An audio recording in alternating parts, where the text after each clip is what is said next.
We're talking Buffalo Bills. It was a week ago. We had the Diggs trade to kind of kick around. Pat, there were other guys that the Bills brought in. I mean, we identified defensive line and wide receiver as the two areas of need for this team, and they went right out and addressed those things. Well, yeah, you go get Diggs, and that works for you. You bring back Isaiah McKenzie at a cheaper price than you would have having to tender him. What I find most interesting about what the Bills did in free agency is what they had to do to replace Lorenzo Alexander. They had to go get 3 separate football players to do the job that Lorenzo Alexander was doing by himself last season at 147 years old. There is potential in what they did here, and I am now at the point, although I hate McDermott's in-game coaching, I am willing to trust he and Beane when it comes to the free agents that you've never heard of that are going to make impacts. I mean, you look at Poyer, you look at guys like Hyde, you look at guys like Starlet Tulele, who isn't impacting on on the stat sheet, but is causing major havoc allowing the other defensive players to do well. I have a lot of faith in the guys that they bring in, having no knowledge of most of them. Yeah, I was going to ask you because, I don't know them either, but they lost 2 guys that we did know. Does that seem like a fair trade to you? Yeah. I mean, I've talked about it while you were gone. I don't want to pay Jordan Phillips, a guy who finally shows up in a contract year. Shaq Lawson took 3 years to come around. You understand why you don't want to pick up that option. And, I mean, let's be real. For the money that those guys got, it's better spent elsewhere on this team, especially when you're going to have to lock down Tre'Davious White and Trey Edmonds and Josh Allen and Ed Oliver over the next 5 years. Tariq, when we had our first segment discussion, you brought up the Carolina Panthers, and you dropped the name Cam Newton. You know, we've got these Carolina contacts all over the Buffalo Bills roster, guys that have experienced McDermott before. Do you see Cam Newton as a possible fit as a backup quarterback in Buffalo? I don't think so. I think Cam wants to prove that he's still a starting quarterback in the NFL. So I think he'll probably wait it out and get a team that is interested in him starting or competing for the starting position. Let's be honest. For Buffalo, it's Josh Allen.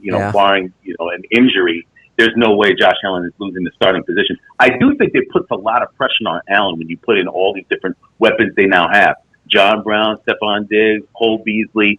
I mean, it's basically you can't say he doesn't have any weapons to throw to. Running the football is going to be different, but I like Cam. I just don't think Cam's a fit in Buffalo right now, even though there's a big Carolina connection.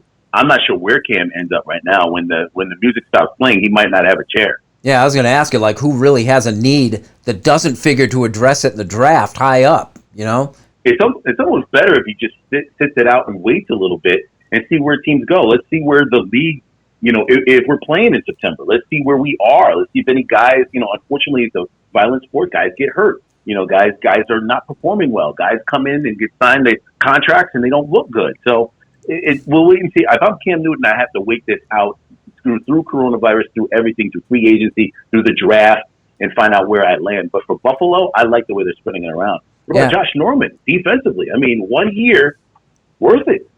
Yeah, he's this year's Vontae Davis to me, though. Isn't he the guy that was brought in prior to the free agent season, and everyone said, he's really going to help? I don't know. Well, we'll see. I mean, if it's a one and sort of done year, you might get more out of Josh Allen that could propel you in a league that doesn't have Tom Brady anymore. Yeah. So, I mean, we'll wait and see what happens. Young quarterbacks make mistakes, and Josh Allen could prey on those. Hey, Pat, I saw an interesting winners and losers in free agency. It is done in SportsIllustrated.com, and they listed Josh Allen on both sides of that equation, saying, it's great he's got the weapons, but now he has no excuses. But that's what we wanted, right? We want no reason to have an excuse. Listen, if the Bills did one thing, they showed faith in Josh Allen. And the fact of the matter is this: you're going to have to give him a huge raise in 2 years. So you better be sure that when chips are down and all the dogs are running around the prairie. I'm trying to sound like a homie. I don't know. Listen, you need to do this to make sure you got your guy, and I'm happy that they did. Well, and the other thing too is you get the guy on his rookie contract. And there's a window of opportunity here, especially with Brady leaving New England. Buffalo's the team to beat in that division. If you're not going to go all in now, when are you going to do it?